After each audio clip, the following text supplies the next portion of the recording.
Сәлеметсіңдер ме, қымбатты оқушылар? Ал біз бүгін ұлттық бірыңғай тест сұрақтарын талдауды ары қарай жалғастырамыз. Біз 4-ші сұрақтан бастайық. 4-ші сұрақ былай деп беріледі. Ағаш сабағының негізгі қор жинаушы бөлімі. Жауап нұсқалары: тоз, камби, сүрек, өзек. Біз нені айтып тұрмыз, балар? Біз ағаш сабағының ішкі құрылысын беріп тұрмыз. Жауап нұсқаларында ағаш сабағының барлық ішкі құрылысы берілген. Бірақ соның ішінде қор жинаушы негізгі бөлімді ата дейді. Ендеше тыңдайық. Ағаш сабағы 4 қабаттан тұрады. Бірінші ол қабық. Бірінші жауап нұсқасындағы тоз деген нәрсе ол қабықтың бөлімі, балар. Ал енді екінші жауап нұсқасы камби. Камби дегеніміз не? Камби дегеніміз түзуші ұлпа. Неге ол түзуші ұлпа бола алады? Себебі олардың жасушалары ұдайы бөлініп тұрады. Сондықтан ағаш сабағы камбидің ұдайы бөлінуінен жуандап өседі. Осыны ұмытып қалмайық, сондықтан ол және камби қабық пен сүректің арасында жіңішке сақина тәрізді болып орналасады. Одан кейін сүрек. Ал сүрек дегеніміз не? Сүрек дегеніміз ол ксилема. Ксилема бойымен не өтетін еді? Ксилема ол былайша айтқанда өткізгіш ұлпа. Ол су мен минералды заттарды тасымалдауға қатысады. Осы сүрек қабаты ағаштың ең қалың әрі қуатты қабаты. Балалар, осыны ұмытпайық. Сондықтан сүрек қабатынан көптеген жиһаздар, неше түрлі музыкалық аспаптар, неше түрлі ыдыстар жасалады. Едәуір қалың қабат және әрі мықты қабат. Ондағы тірек ұлпа сүрекке мықтылық, беріктік қасиет береді. Ал өзекше. Өзек дегеніміз бұл ішкі қабат, ағаш сабағының ішкі қабаты. Міне дұрыс жауабы өзек. Сонда негізгі қор ағаш сабағындағы негізгі қор жинаушы бөлім ол өзек, балар. Өзек. Өзекте, балар, заттар қорға жиналады, балар. Бұл өзек едәуір жұмсақ. Және бұнда органикалық заттар қорға жиналады. Біз айтамыз, фотосинтездің жүретін жері негізінен жапырақ дейміз. Ал күзде, қыста өсімдікте жапырағы жоқ қой. Не істейді олар? Олар қоректену керек, олар тірі. Мына өзекте сақталған, қорда тұрған заттарды ағаштар, өсімдіктер, негізі ағаштар, ол күзде, қыста осы қор заттарын пайдаланады. Себебі өзекте негізгі, өзек дегеніміз ағаш сабағының негізгі қор жинаушы бөлімі. Келесі сұрақ.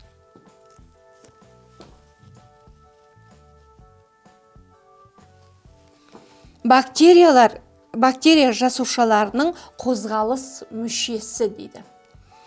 Біз білеміз, балар? Амеба жалған аяғымен қозғалады. Бас аяқты ұлулар реактивті қозғалады. Шұбалшаң жиырылу арқылы қозғалады. Бақа аяқтары арқылы қозғалады. Ал бактерия қалай қозғалады деп сенен сұрап тұр. Бактерияның, балар, негізі бактерия дегеніміз не? Бактерия дегеніміз прокариот. Ядросы қалыптаспаған ағза.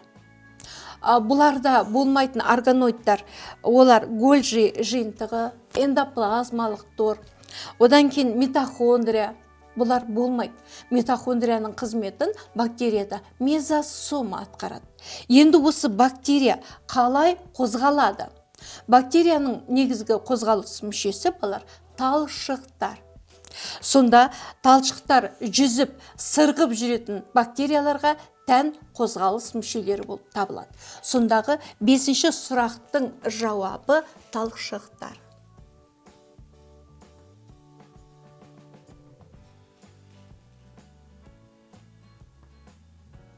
Талшықтар. 6-шы сұрақ.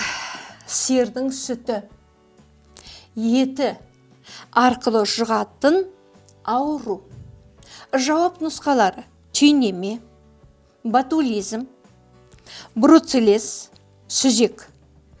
Енді осының әрқайсына тоқталып кетейік. Бірінші, түйнеме дегеніміз не? Түйнеме дегеніміз сибирская язва. Түйнеме.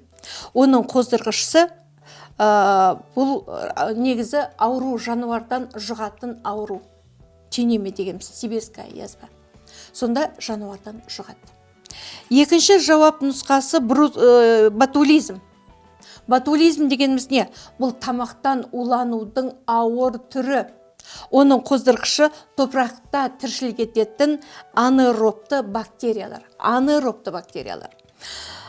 Біз ботулизм дегеніміз ол көбінесе қай кезде шығуы мүмкін адамға.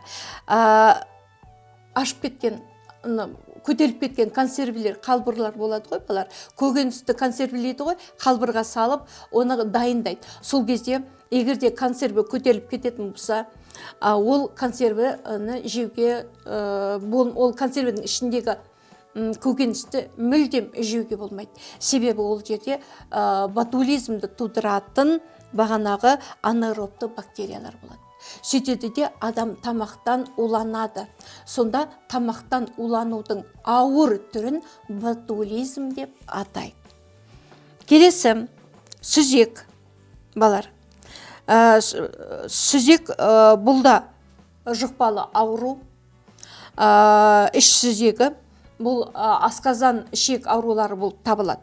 Бірақ біздің бүгінгі бағанағы сұрақтың, қазіргі сұрақтың жауабы, балар, ол бруцеллез.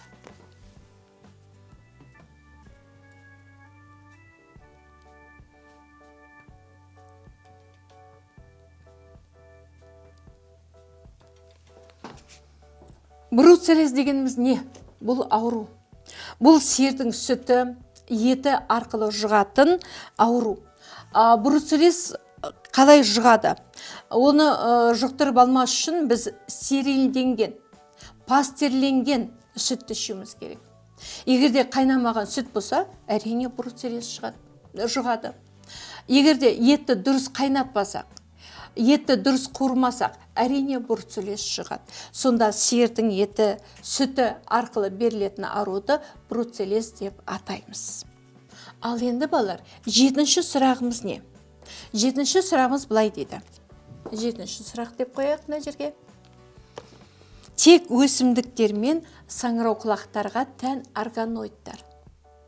Біз өсімдіктер патшалығын білеміз, саңырауқұлақтар патшалығын білеміз. Өзі 5 патшалық бар: протистер, прокариоттар, саңырауқұлақтар, өсімдіктер, жануарлар. Осы 2 патшалық, яғни өсімдіктер мен саңырауқұлақтарға қандай органоидтар ортақ деп тұр? Сенен осыны сұрап тұр, сендерден. Бірінші қарайық. Бірінші хромопласт. Әрине, хромопласт ортақ емес. Себебі ол саңырауқұлақтарда болмайды. Ол тек қана өсімдікте болады. Пластиттер, әрине, бұл өсімдіктерге тән органоидтар. Әрине, ол саңырауқұлақтарда жоқ. Болмайды саңырауқұлақтарда. Одан кейінгі жауап, балар, гликоген. Гликоген, балар, ол не? Ол полисахарид. Бұл жануарлардың көмірсу қоры, жануарлардағы көмірсу қоры. Және саңырауқұлақтарда болатын полисахарид. Ал өсімдікте гликоген болмайды. Онда крахмал. Әрине, жауап дұрыс емес.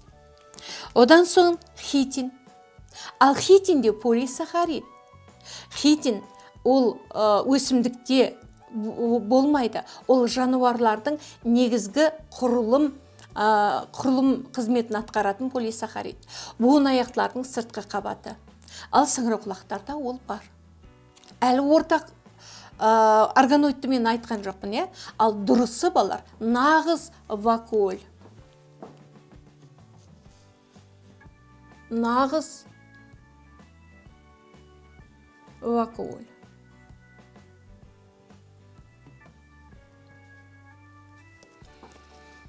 Нағыз вакуоль бұл өсімдіктер мен саңырауқұлақтарға тән екеуінде де болатын органоид. Осыны нағыз вакуоль дейміз. Вакуольдің сыртында тонопласт бар, ішінде жасуша шырыны болады. Ол қор заттар концентрлі түрде олар сақталады, зиянды заттар да концентрлі түрде сақталады. Бұл жасуша ішіндегі қысымды сақтайды. Осыны біз вакуоль деп атағанбыз. Сонда өсімдік пен саңырауқұлақтардағы ортақ органоид ол нағыз вакуоль. Міне балалар, біз бүгін 4 ұлттық бірыңғай тест сұрақтарын талдадық. Сендерге түсінікті деп ойлаймын. Келесі сабаққа дейін сау болыңдар.